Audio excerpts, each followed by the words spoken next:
Bom dia.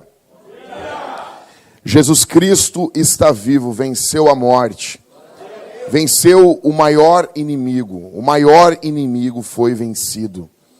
Como dizia John Owen, um puritano, na cruz a morte morreu. Jesus matou a morte na cruz. Nós estávamos em um culto aqui na Sexta-feira Santa, falando sobre a morte de Jesus. E para você entender o que é a ressurreição, é muito importante que você entenda, dá um pouco mais de retorno aqui, por favor, que você entenda o que foi o acontecimento da morte de Jesus. O texto que o Everton leu aqui, ele é emblemático. Ele é extremamente emblemático. Os discípulos estão voltando de Jerusalém. Lucas narra no capítulo 24 do seu evangelho que os discípulos estão voltando no mesmo dia da crucificação. Para isso, eu quero que você fique com a Bíblia aberta em Lucas, Evangelho de Lucas, capítulo 24.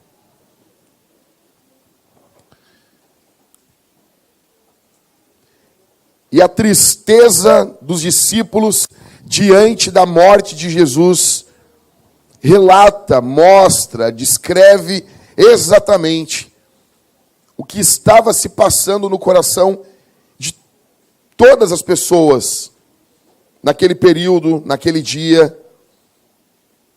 Estavam como que boquiabertos. Jesus acalmou o mar, multiplicou pães, peixes, fez coxos andarem. Só que agora ele está sendo morto. Está ali. Em algum momento talvez eles pensem, não, ele ressuscitou Lázaro. Da aldeia de Betânia. Betânia fica a 5 quilômetros de Jerusalém. Provavelmente Lázaro está lá.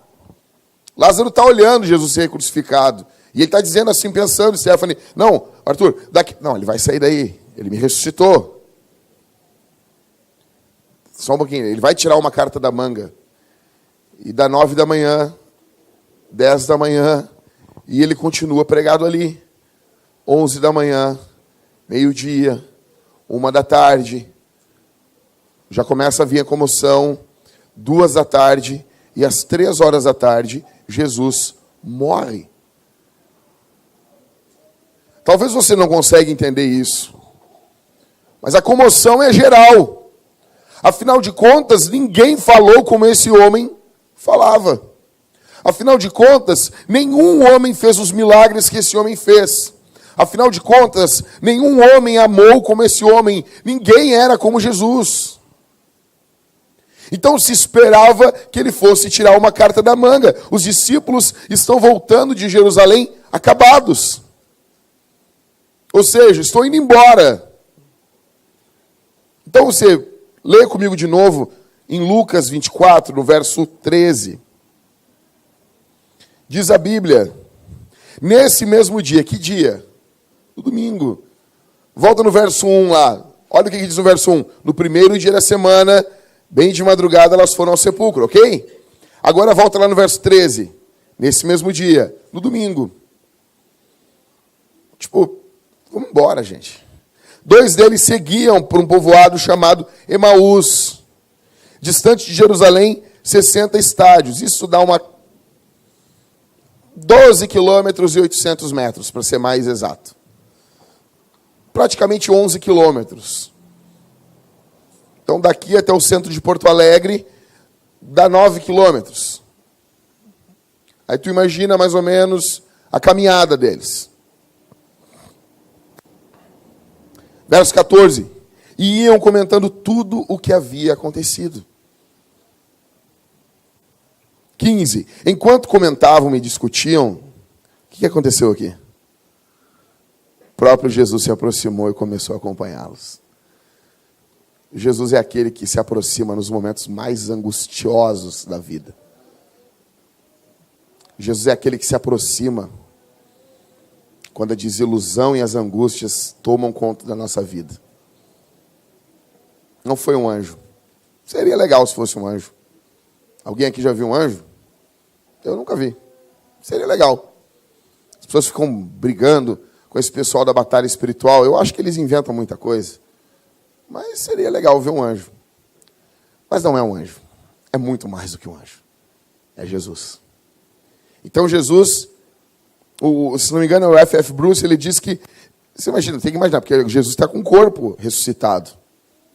Então Jesus correu e se adiantou, caminhou mais rápido e passou deles. Porque Jesus estava em Jerusalém também. Então, Jesus passa e encontra eles nesse caminho triste. Gente, eu não sei, eu amo esse texto da Escritura. Eu amo Lucas 24. Então, verso 15, né? O próprio Jesus se aproximou e começou a acompanhá-los. Verso 16. Mas os olhos deles estavam como que fechados, de modo que não reconheceram. Existem 2 fenômenos ocorrendo aqui. O primeiro é que Jesus, existe um elemento de continuidade e descontinuidade. Jesus foi morto com 33 anos de idade. Novo. O que acontece é que Jesus era um homem de dores, um homem sofrido, um homem extremamente sofrido. Então, a aparência física de Jesus era de um homem bem mais velho, muito mais velho. Segundo, e quando Jesus ressuscita, o corpo dele já não tem mais esses efeitos do tempo. Ou seja, ele vai ter uma aparência extremamente mais jovem de novo, de um homem que não sofreu tudo o que sofreu. Ele está ressuscitado. Então, quando tu olha uma pessoa que é mais nova e mais velha, elas se parecem, mas não é a mesma coisa. Tem um segundo elemento, que é o elemento da incredulidade dos homens. Olha para mim aqui. Eles são incrédulos. Se Deus falar agora conosco, do céu, uma voz audível, que todo mundo escute, nós e os não cristãos, amanhã, na 0 hora, vai ter uma matéria, histeria coletiva, na Bento Gonçalves. Porque as pessoas não creem. Não creem. Verso 17. Então, ele lhes perguntou, do que estás falando pelo caminho? Eles então pararam tristes. Jesus toca na ferida deles. Jesus, o que vocês estão falando? Quando estava querendo se animar, eles se lembram. Se lembram. Verso 18. Um deles, chamado Cleopas, respondeu. Aí tu já vê, Lucas escreve muito bem. Aí tu vê que agora ele introduz o primeiro personagem. A primeira pessoa que está ali, ele guardou o nome do cara. Lucas sabe escrever. Então Cleopas respondeu, és tu o único visitante em Jerusalém que não sabes as coisas que ali aconteceram nesses últimos dias?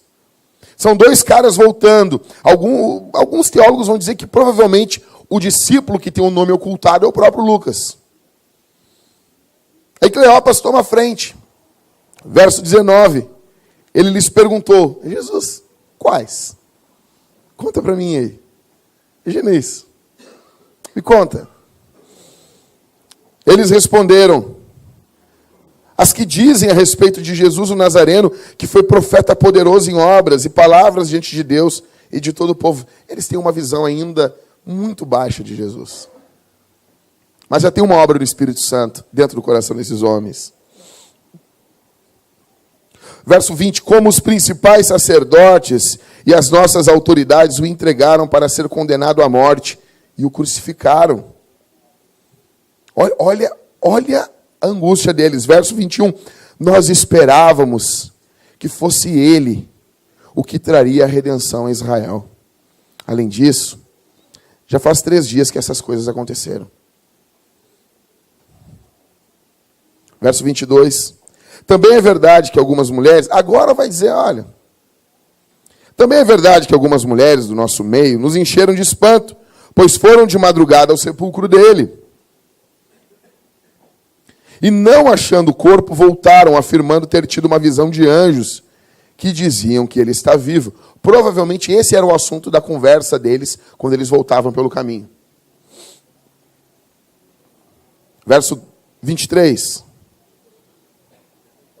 24. Alguns dos que estavam conosco foram ao sepulcro e confirmaram o que as mulheres haviam falado, mas não o viram. Ai, Jesus, não aguentando mais, não suportando mais ver tudo isso. Jesus olhando para eles, olhando a tristeza do coração deles.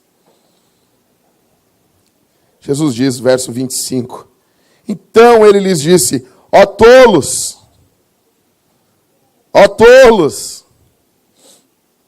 que demorais a crer no coração em tudo que os profetas disseram. Acaso o Cristo não tinha de sofrer essas coisas e entrar na sua glória? Aí, gente, aí não é o Jack pregando, aí é Jesus. Verso 27, e começando por Moisés e todos os profetas, explicou-lhes o que constava a seu respeito em todas as Escrituras.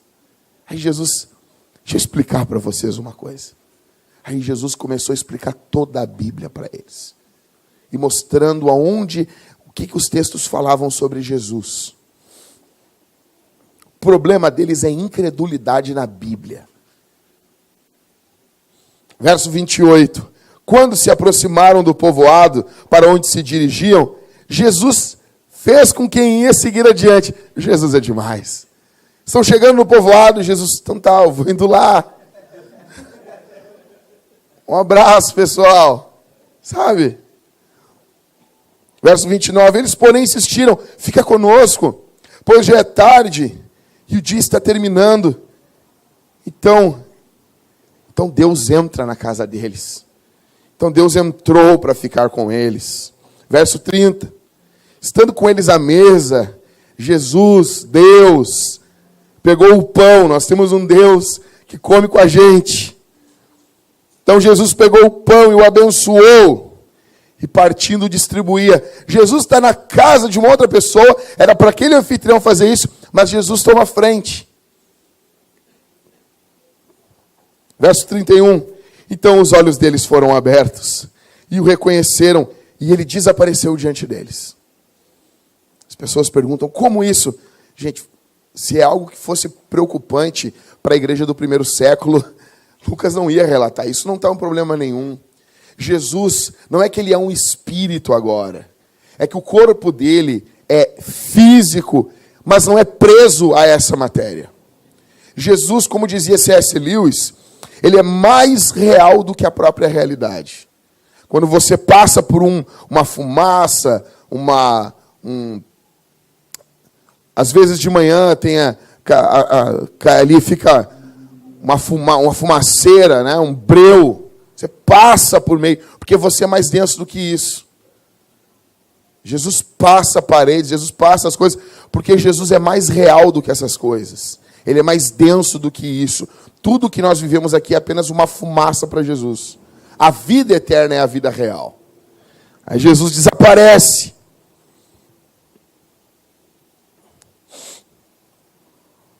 Verso 32. E disseram uns aos outros, acaso o nosso coração não ardia pelo caminho quando ele nos falava e nos abria as Escrituras? Você imagina isso, gente? Jesus falando a palavra de Deus e o coração deles ardendo. Você já ouviu, às vezes, o sermão e o teu coração vai ardendo, ardendo. Multiplica isso por 1000. Verso 33. E na mesma hora, não é amanhã, e na mesma hora levantaram-se e voltaram para onde? Jerusalém. Encontraram reunidos os 11 e os que estavam com eles, os quais diziam: é verdade, o Senhor ressuscitou e apareceu a Simão. Eles chegam lá, os caras estão falando da ressurreição de Jesus. Então os dois contaram o que havia acontecido no caminho e como o reconheceram no partir do pão. Então, o texto nos mostra, primeiramente, os discípulos aqui, antes da ressurreição. Em primeiro lugar, o que fica claro nesse texto é que antes da ressurreição, os pés dos discípulos caminhavam para o abandono da missão. Os discípulos estavam, note bem, Jesus reuniu os discípulos, eles andavam com Jesus, eles estavam em Jerusalém. Quando eles estão saindo de Jerusalém, eles estão abandonando a missão. Eles estão indo embora, eles estão dizendo: acabou. A esperança que nós tínhamos não existe mais. Está tudo acabado. O Império Romano massacrava o povo judeu. Os líderes religiosos da época não tinham... Você não chegava na igreja no sábado lá, que é o nosso domingo, você não chegava na igreja, você não ouvia uma palavra do sacerdote para encorajar o povo, para trazer alegria para o coração do povo. Uma palavra sobre a graça de Deus nos 10 mandamentos, a graça de Deus manifestada no ministério levítico. Não, o povo era massacrado pelo Império Romano, chegava na igreja, ele encontrava sacerdotes que tinham conluios com o Império Romano. Os sacerdotes eram vendidos. Então, quando chega Jesus, eles acreditam: há uma esperança, Deus não se esqueceu de nós. Só que agora Jesus está morto, eles estão indo embora de Jerusalém, os seus pés estão caminhando não para o amanhecer, os seus pés estão caminhando para o abatimento.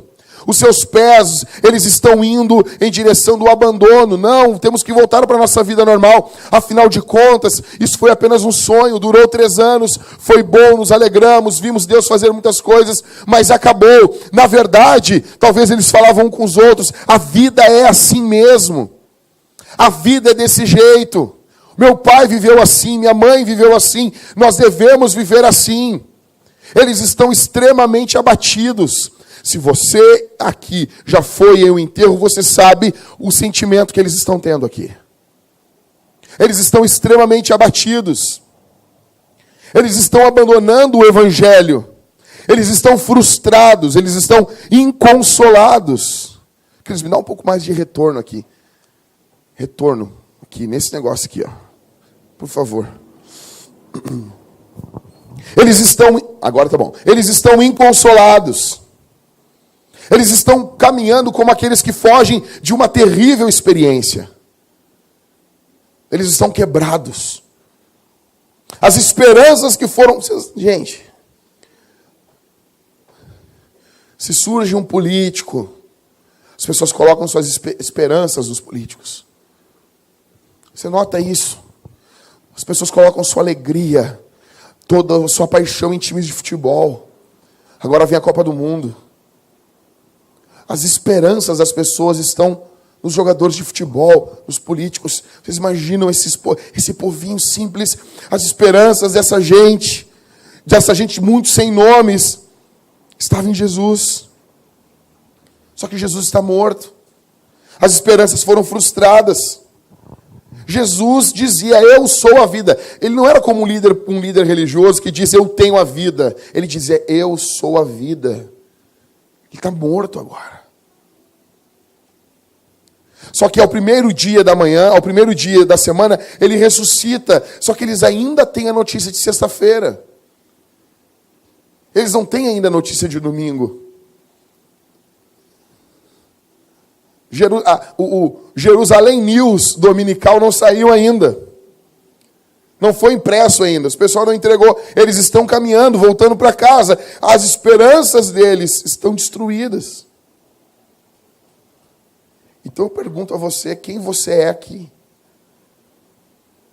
Você pensa em largar tudo? Você pensa em abandonar o evangelho? Porque você viveu coisas dentro de, às vezes, de igrejas que destruíram você. E você pensa muitas vezes em abandonar o Evangelho. Você está frustrado. Você está abatido. Talvez a sua história esse ano tenha sido terrível. E você tem caminhado como esses discípulos. Você tem caminhado como esses discípulos. Você está destruído por dentro. E você tem caminhado em direção ao abandono da missão. Então a primeira coisa que fica clara aqui é que os seus pés estão caminhando para o abandono da missão. Em segundo lugar, o que fica claro é que os seus corações estão tomados de profunda tristeza. Verso 17. Então ele lhes perguntou: do que estás falando pelo caminho? Eles então pararam tristes. Eles estão saindo de Jerusalém. Você olha aqui para mim. As pessoas abandonam lugares. As pessoas vão embora. Muitas pessoas vivem em alguns lugares terríveis. E elas abandonam esses lugares para que a tristeza abandone seu coração. Eles estão indo embora de Jerusalém. Mas a tristeza não ficou em Jerusalém. A tristeza está dentro deles. Porque não adianta a gente mudar de lugar se não mudar dentro da gente. Eles estão indo embora, mas a tristeza está dentro deles. Eles amam Jesus. Eles amam Jesus e eles não suportam viver num mundo sem Jesus.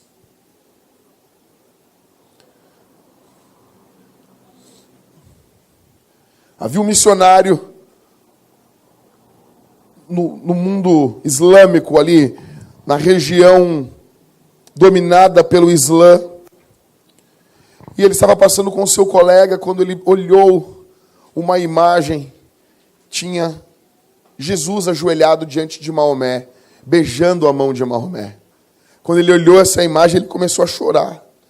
Ele começou a chorar, o seu amigo missionário também. Disse: o que está acontecendo contigo? Ele disse: isso aqui é um inferno. Viver num mundo onde Jesus não é adorado é um inferno.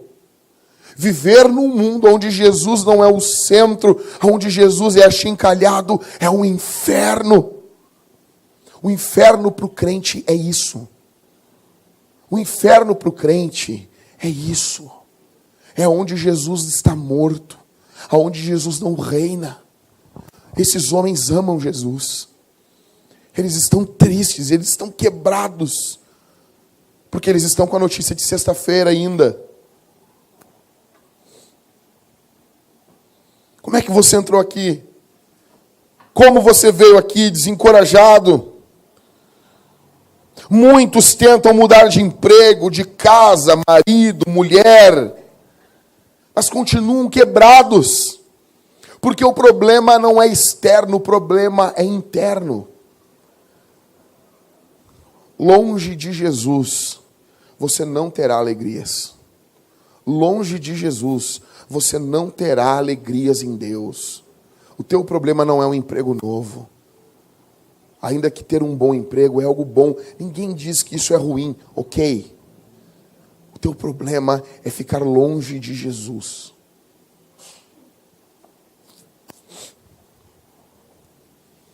O que o texto nos mostra também, em terceiro lugar, é que os seus corações estavam perturbados pelo drama do sofrimento do justo. Verso 19, verso 20. Ele lhes perguntou: quais? E eles responderam: as que dizem respeito a Jesus, o Nazareno, que foi profeta, poderoso em obras e palavras diante de Deus e de todo o povo. Verso 20. Como os principais sacerdotes e as nossas autoridades o entregaram para ser condenado à morte e o crucificaram. Como conciliar o fato de Jesus ser o amado do Pai, do Deus Pai, poderoso em obras, palavras, e mesmo assim ser pregado numa cruz? Como? Como conciliar o drama do justo que sofre? Como conciliar? Eles estão perturbados, você nota isso neles. Eles creem em Deus, só que Jesus está morto. Eles estão com a notícia da morte ainda. Então isso perturba a mente deles. O sofrimento do justo é algo que perturba a mente da gente. Eu não sei se você não fica perturbado também, se essa também não é a sua angústia, ao ver pessoas piedosas sendo injustiçados, inocentes sendo mortos no nosso Brasil. Você talvez perdeu familiares, você perdeu gente da tua família. Você conhece pessoa que está morrendo todo dia no nosso país, e talvez você seja uma das pessoas que isso deixa você destruído. Isso deixa você quebrado. Como olhar para um mundo como o nosso e termos paz em meio a tanta calamidade? Como viver no meio de uma gente, de um povo, de um estado, principalmente o nosso estado, que odeia tanto Jesus? Como? Eles estão quebrados por causa disso. Eles estão dizendo, não tem como viver nesse mundo. Só que Jesus está ali junto com eles, ouvindo as queixas deles. Nosso Deus não é um Deus assustadinho. Algumas pessoas pensam assim, escuta, é óbvio que você tem que cuidar o que você fala. É óbvio que você tem que cuidar o que você diz para Deus. Mas eu quero te dizer, o teu Deus não é um Deus assustadinho. Que qualquer palavra idiota que você fale, ele vai sair, ele vai abandonar você. Não. Tem gente que na dor fala muita besteira. Só que Jesus é maduro. Jesus está ouvindo a queixa deles. Em quarto, o que fica claro aqui é que seus corações estavam cheios de esperanças frustradas. Verso 21. Nós esperávamos que fosse ele o que traria a redenção a Israel. O caminho de Emaús aqui é o caminho da desistência. É o caminho do abandono da missão. É o caminho dos sonhos desfeitos. É o caminho da esperança morta, é o caminho da falência. É o caminho daqueles que se acham que não tem mais jeito. Do mesmo jeito que Pedro diz, vou pescar. Pedro é pescador, Jesus tirou ele da pesca para ele ser pescador de homens. Quando Jesus morreu, o que Pedro fez? Vou voltar a fazer o que eu fazia. Está tudo acabado. Está tudo destruído. Mas qual é o grande problema deles? É que eles têm a notícia do domingo, da sexta-feira, mas eles não têm a notícia do domingo. Jesus está vivo. Jesus está vivo diante deles. Eles possuem uma notícia ruim, eles estão olhando para aquilo, eles estão olhando para a notícia de sexta, e eles estão dizendo, acabou. Acabou, está destruído, tudo acabado. Só que a notícia de domingo é outra. Qual é a tua sexta-feira? Qual é a notícia de sexta-feira que você recebeu? É um câncer? É uma doença de um familiar? De um amigo? Eu quero dizer para você que não importa a notícia que você receba. A notícia de domingo é sempre a mais recente. Jesus ressuscitou. Jesus está vivo, Jesus vive. O domingo da ressurreição sempre será a última notícia de Deus para as crises da nossa vida. Não só para a desesperança quanto à morte de Jesus, mas para todas as desesperanças. A última notícia é a notícia da ressurreição de Jesus. Eu não sei o que você está passando. Mas eu sei de uma coisa, Jesus está vivo. E se Jesus vive, tudo pode mudar. Se Jesus vive, toda circunstância pode ser mudada. Então, diante da morte, eles estão quebrados, destruídos. Mas agora eles recebem uma outra notícia, Jesus está vivo. Em primeiro lugar, agora, os olhos deles são abertos pela explicação da Escritura. Jesus não divorcia, Jesus não deixa de lado a Bíblia, como alguns pastores. Não, é só Jesus.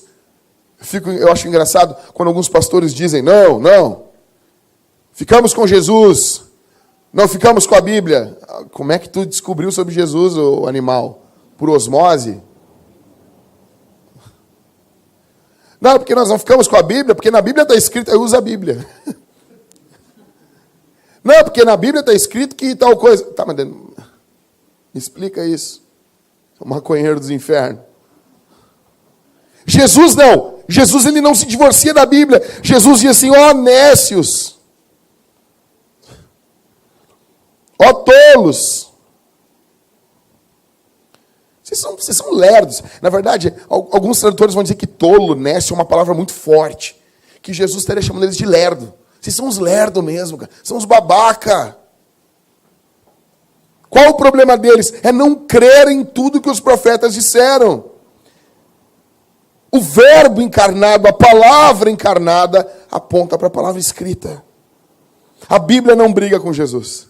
Porque a Bíblia é a palavra de Jesus. Esse livro aqui é sobre Jesus. Esse livro aqui é sobre Jesus. Esse livro aqui, todo ele, de Gênesis a Malaquias, de Mateus a Apocalipse, é sobre Jesus. Jesus mostra para eles o que eles haviam perdido.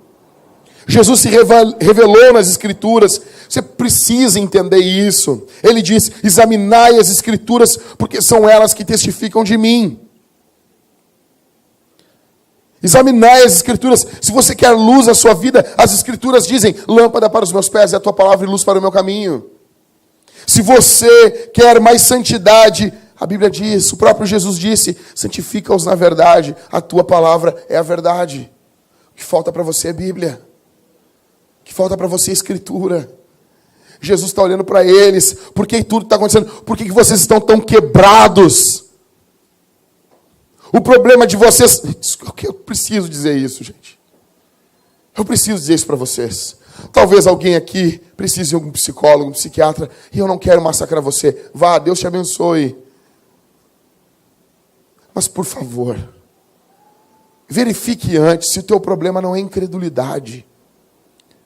Verifique antes se o teu problema não é escritura. Se você não tem negligenciado a Bíblia. Chame um presbítero, passe por um aconselhamento pastoral. Converse com um presbítero, converse com um pastor da igreja. Não desfazendo, não, gente, não desfazendo o trabalho dos psicólogos, glória a Jesus pelos psicólogos, glória a Deus pelos psiquiatras, meu Deus. Mas às vezes, em alguns casos, eu vejo tanta besteira em consultório, tanta mentira sendo dito em nome de uma falsa ciência, de algo que nós vivemos, o mundo viveu com isso mais, olha, uma coisa que se descobriu, passou a se estudar há menos de 100 anos. Existem casos e casos, ok, mas procure a Bíblia. Olhe para a Escritura, vê se o teu problema... Eu não estou dizendo que todo problema de tristeza é pecado, porque não é. Nós somos afligidos, nós somos fustigados pelo diabo diariamente. Nós somos fustigados por angústias internas que nós temos. Depois da queda, as coisas não são tão simples. Só que considere sendo uma das possibilidades, se os seus problemas emocionais não são causados pelo pecado. E isso, psicólogo e psiquiatra nenhum vai te falar. Você vai ser levado a pensar que o problema, no fundo, não é você. São os outros. É o papai e a mamãe. Você vai descobrir que o teu pai e a tua mãe fizeram algo errado. Jesus está dizendo para eles, não, caras. Vocês são lerdos. Nós precisamos nos voltar para as Escrituras. Nós temos um povo que quer sentir muito. Nós temos um povo que quer muita sensação, e isso é bom. Quando advém, quando provém, quando brota da Escritura. Em segundo lugar, agora o coração deles não está mais quebrado. O coração deles está ardendo por causa da comunhão com Jesus.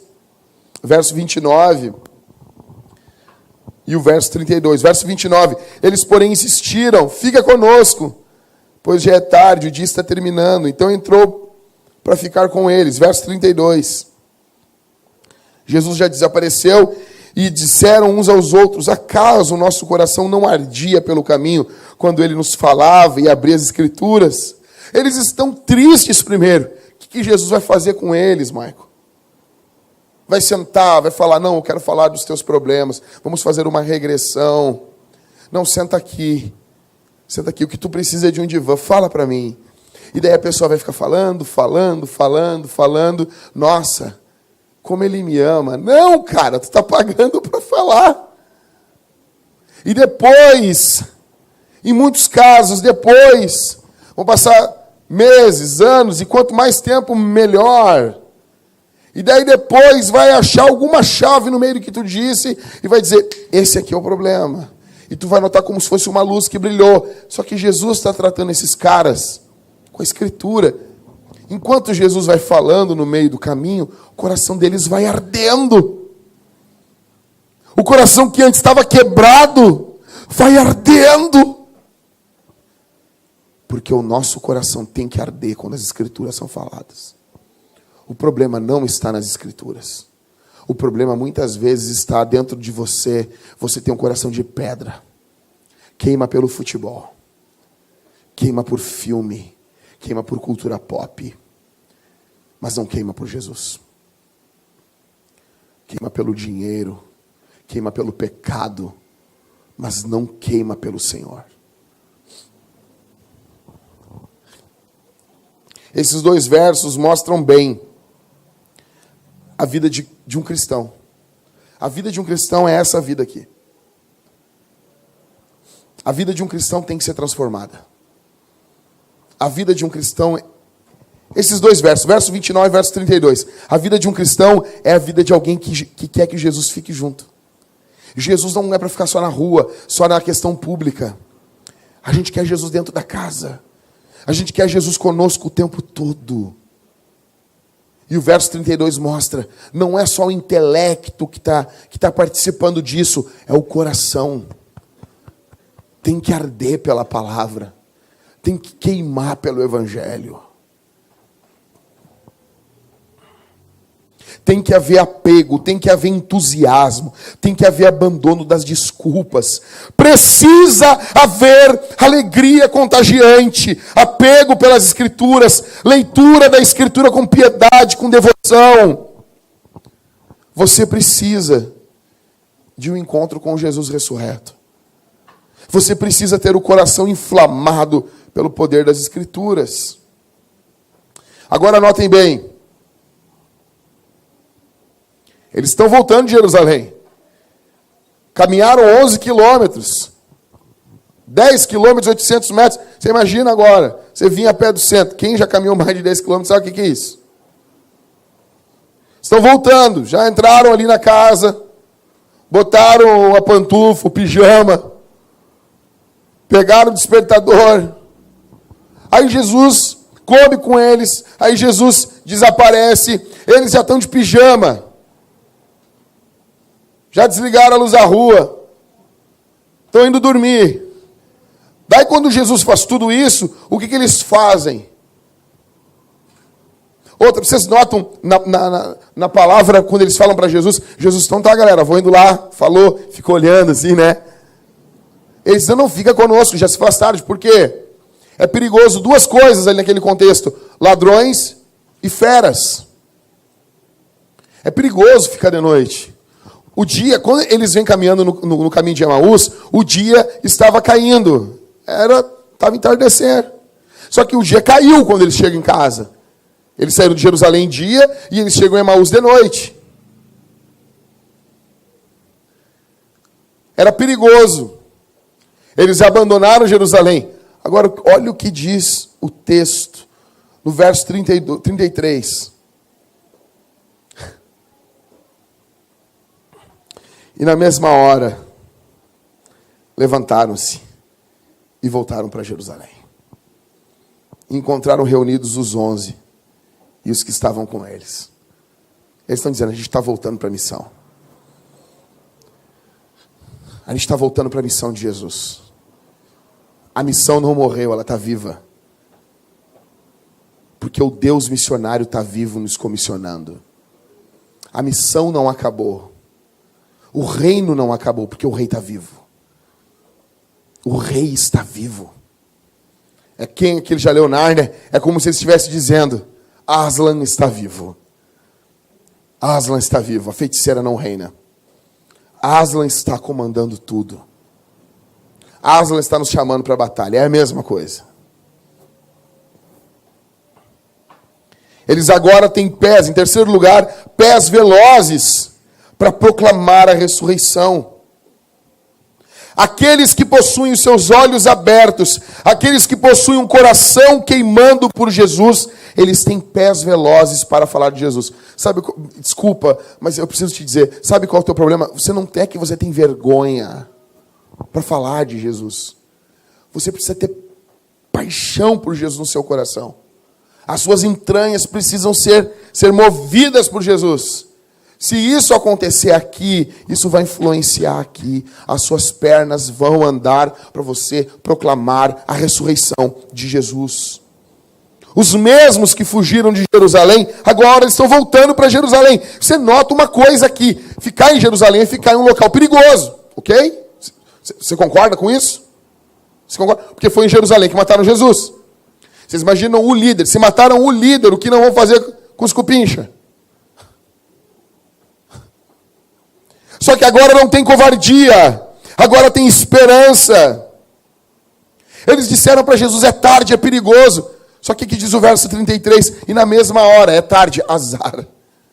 Azar. Não tem iluminação pública, a CE ainda não ligou aqui os fios de luz. Está faltando aqui, não tem problema. Eles disseram que é tarde, mas agora já não é mais tarde. Aqueles que deixaram o convívio da igreja agora voltam para a igreja. Nem distância, nem noite os prende. Eles voltam para a comunhão da igreja para proclamar que Jesus está vivo. Sabe por que nós estamos unidos aqui essa manhã? Porque Jesus ressuscitou. Nós temos comunhão uns com os outros. Nós estamos aquecidos juntos aqui, unidos, o nosso coração, nós cantamos juntos, nós celebramos juntos, porque Jesus Cristo ressuscitou. E ao ressuscitar, Ele derramou o seu Espírito sobre nós. E isso nos junta, isso nos congrega, e isso faz nós amarmos uns aos outros. Eles voltam, por quê? Eles precisam dizer que a morte não tem a última palavra. Eles precisam dizer que a morte não reina. Eles precisam dizer que a morte não domina. Eles precisam dizer que a última palavra é a palavra de Jesus. Vê um outro mic para mim, por favor.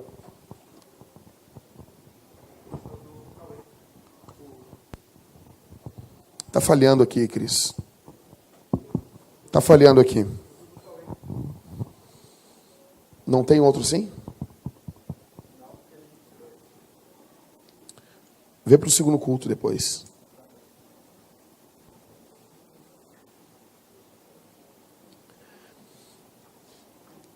A ressurreição de Jesus afetou tudo na vida deles. Eu pergunto para você aqui, o que tem afetado na sua vida? O que na sua vida tem sido afetada com a ressurreição de Jesus? O que tem mudado em você com o fato de Jesus ter ressuscitado? Você tem sido impactado, seus olhos têm sido abertos, seu coração tem sido aquecido, seus pés têm sido levados a pregar o Evangelho. A tristeza não pode mais dominar o seu coração. Nós agora não caminhamos mais para o entardecer, nós caminhamos agora em caminho, em direção ao amanhecer. Jesus está vivo e isso transforma tudo. E isso muda tudo. Eu fico louco quando eu vejo os crentes. Os caras chegam para falar com a gente. Ah, pastor, não sei o que. Eles falam assim, Jesus ressuscitou. E eles não entendem. São uns cavalos. Tá, mas agora eu estou falando uma coisa mais séria. Como assim, jumento? Cavalo de teta? Como assim? Não. Parece assim. Jesus ressuscitou, legal. Não, mas deixa eu te falar aqui. Não, mas olha o que eu estou passando aqui. Tudo bem, tem carinho, tem cuidado, a gente cuida das pessoas. Mas assim, a ressurreição de Jesus é um super trunfo. Você está entendendo isso? Sabe, está jogando lá, Jesus ressuscitou. Pá. Largou na mesa a ressurreição de Jesus. Acabou.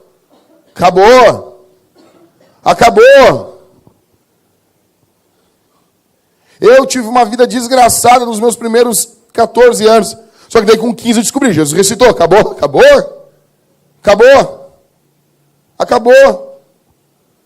Uma vida desgraçada, vendo mãe apanhando, vendo o inferno dentro de casa. Mas, Jesus ressuscitou. Isso tem que mudar a tua vida. O que você precisa mais? A ressurreição de Jesus abriu os olhos. Qual é o impacto que o ressuscitado, que o Cristo ressurreto tem feito em sua vida? O Senhor nos encontra, escute aqui, encerrando, o Senhor encontra você, encontra eu, nas angústias das nossas caminhadas no dia a dia. O Senhor nos encontra na exposição da palavra. O Senhor nos encontra no partir do pão. Ele abre os nossos olhos, Ele abre a nossa mente, Ele trabalha em nossa vida. O teu Salvador está vivo. O teu Salvador está vivo, reinando poderosamente. A cruz não parou a obra de Deus. Os romanos não pararam. Judas não parou. Os judeus não pararam. Jesus está vivo. Vivo, reinando, poderoso, glorioso. Na sexta-feira ele parou diante de Pilatos. Só que no juízo final, Pilatos estará diante dele. Os centuriões romanos serão julgados por ele. Anás, Caifás serão julgados por ele. Ele será o juiz de toda a terra. Ele ressuscitou e está voltando para julgar os vivos e os mortos. Jesus vive e reina sobre todo o cosmos. O diabo não tem a última palavra sobre você. O seu pecado não tem a última palavra sobre você. As angústias, traumas e decepções da sua vida não possuem a última palavra. Jesus está acima disso, reinando gloriosamente, poderosamente, de forma magnífica. O Senhor Jesus reina, Ele é poderoso. Nós estamos avançando em missão porque Jesus ressuscitou dos mortos e nos deu dons, nos encheu do Espírito, nos deu poder do seu Espírito para pregarmos a palavra. E quando pregamos a palavra do Senhor, cadeias vão caindo, vão sendo destruídas pelo poder do Evangelho, pelo poder da palavra.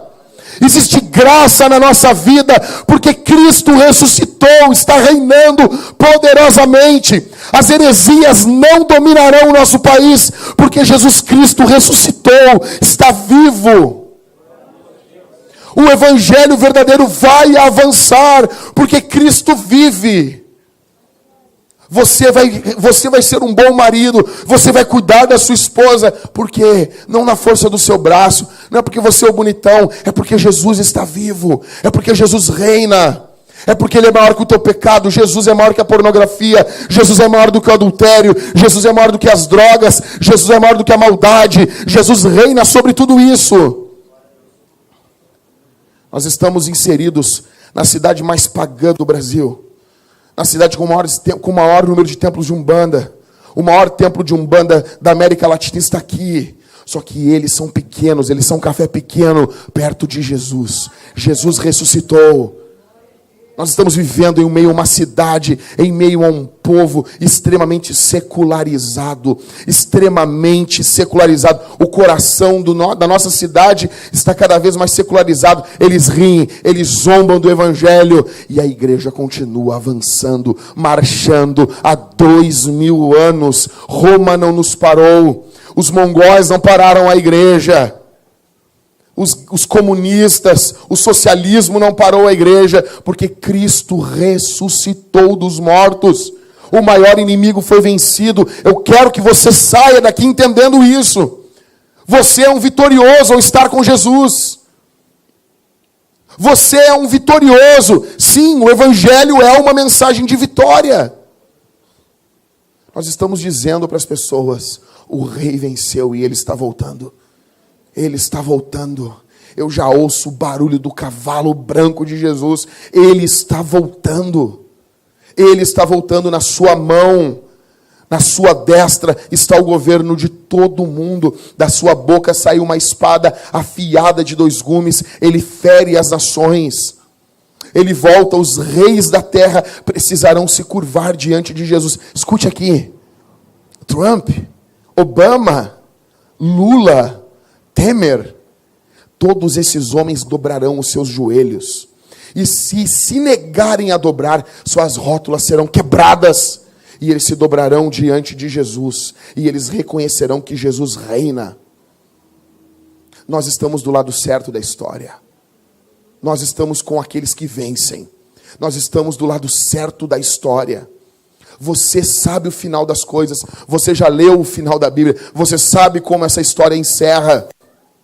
As escrituras não mentem. As escrituras falam a verdade. As escrituras disseram que Jesus viria. Elas profetizaram que ele não ficaria morto, que ele veria a recompensa do seu trabalho. Isaías 53, a ressurreição está ali. Jesus ressuscitou dos mortos. Ele venceu. Ele nos deu o seu espírito. Ele disse, vão. A igreja não acabou. São 2000 anos de perseguição. Perseguição interna, perseguição externa. Políticos querendo destruir a igreja. Políticos fingindo que ajudam a igreja, porque eles não ajudam a igreja. Por isso que nós nunca botamos políticos em cima do púlpito. E vêm, vão, estão, não estão. E a igreja segue. E a igreja segue. A igreja segue. Agora, não adianta eu falar desse poder espiritual, desse poder do evangelho geral, se eu não aplicar isso para o meu contexto local. Local aqui na Vintage. O que isso tem a ver com a gente? Encerrando aqui. Agora, dia 20 de maio, dia de Pentecostes, fazemos 5 anos de plantação de igreja. E a nossa igrejinha aqui, nós estamos chegando em 100 membros, temos 2 cultos aqui. Fizemos um culto na sexta, não cabia as pessoas. E isso que não veio um monte de gente. Nós, de forma humilde, oramos, buscamos a Deus, andamos por Porto Alegre, o William, ou o apóstolo William. As pessoas vão ouvir esse áudio e vão achar que nós temos apóstolos.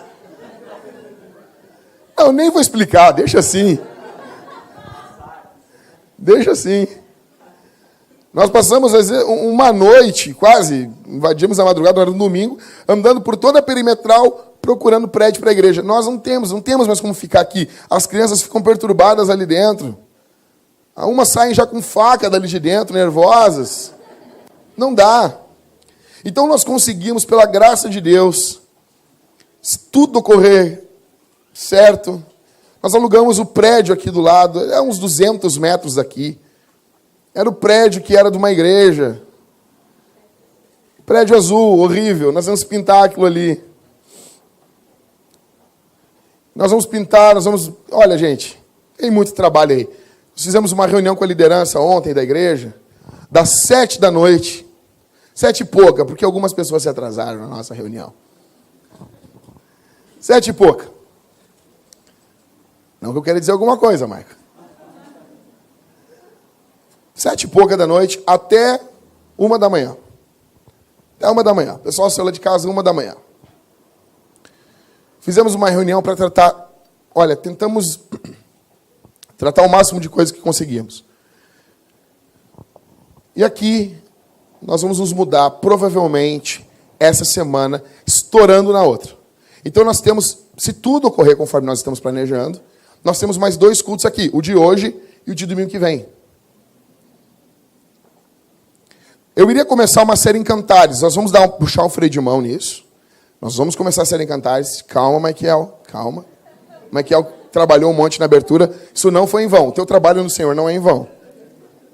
E nós começaremos uma série em Neemias e depois entraremos em Cantares. Cantares vai entrar esse ano ainda, tá bom? Mas nós vamos falar uma série sobre Neemias antes, porque é dentro do contexto do que nós estamos vivendo. E eu preciso de uma abertura, Michael, para Neemias. Depois a gente conversa. Então, Jesus está vivo e nos enviando em missão. Contexto local. Porque nós falamos de coisas gloriosas aqui. Coisas, assim, Arthur, as pessoas têm a tendência a pegar o evangelho. Nossa, Jesus reina sobre o cosmos. O Órion está nas mãos de Deus. Daí, tá, beleza. Tá, nós precisamos do dinheiro das cadeiras. Você está entendendo, Arthur? É um troço muito glorioso, assim, entendeu, Helison? Falamos de ti ontem, Helison. Falamos coisas boas a teu respeito. Pega o meu cartão e me procure. Você já conhece a iniciativa Vintage? Então, Jesus reina sobre o cosmos, reina sobre os demônios. Jesus está com o pé no pescoço do diabo, tá?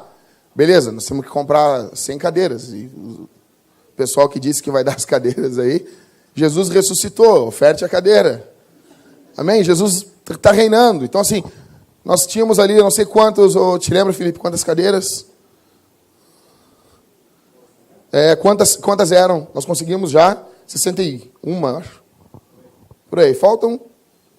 Primeiro que as pessoas que vão dar 61 cadeiras, têm que dar essas 61 cadeiras antes de nós irmos para o prédio. Faltam ainda 39 cadeiras. Cada cadeira está em torno de R$64. Essa cadeira que você está sentado bonitinho aí, ela custa R$120. E nós conseguimos ela, o Felipe conseguiu, pelo valor de 63 com alguma coisa. 64. 65, arredondando. Se comprarmos 100, né? Exato, bem lembrado.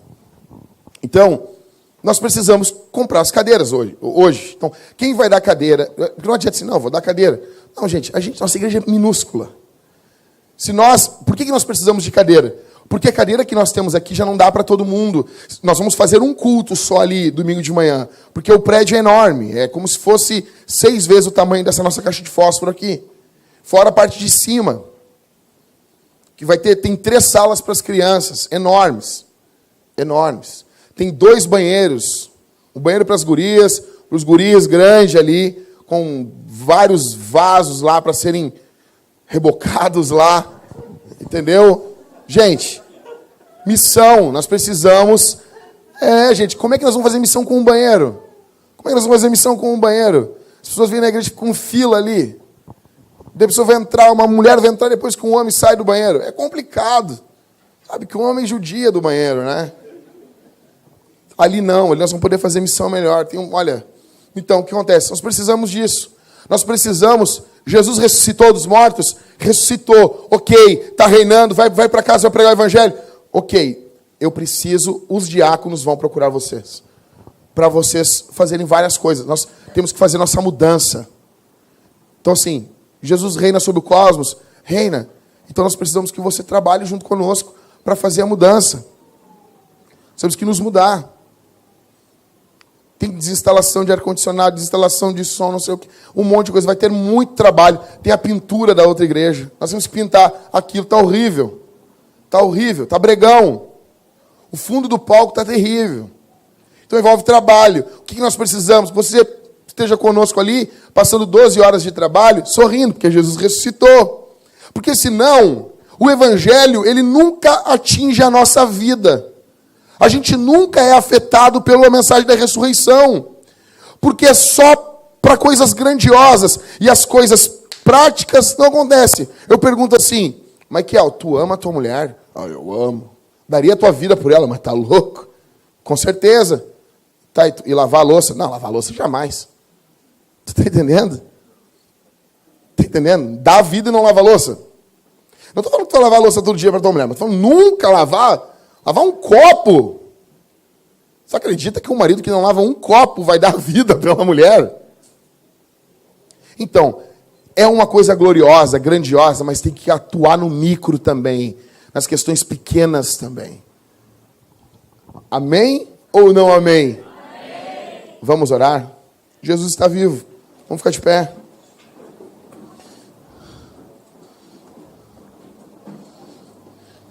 Os presbíteros procurarão você. Gente, vamos orar, vamos orar. Os presbíteros vão lhe procurar, os diáconos vão lhe procurar.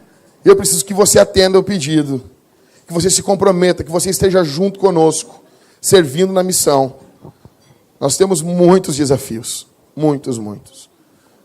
Senhor Deus, obrigado pela tua gloriosa palavra. Obrigado pelo teu glorioso evangelho. O Senhor reina poderosamente sobre tudo e todos.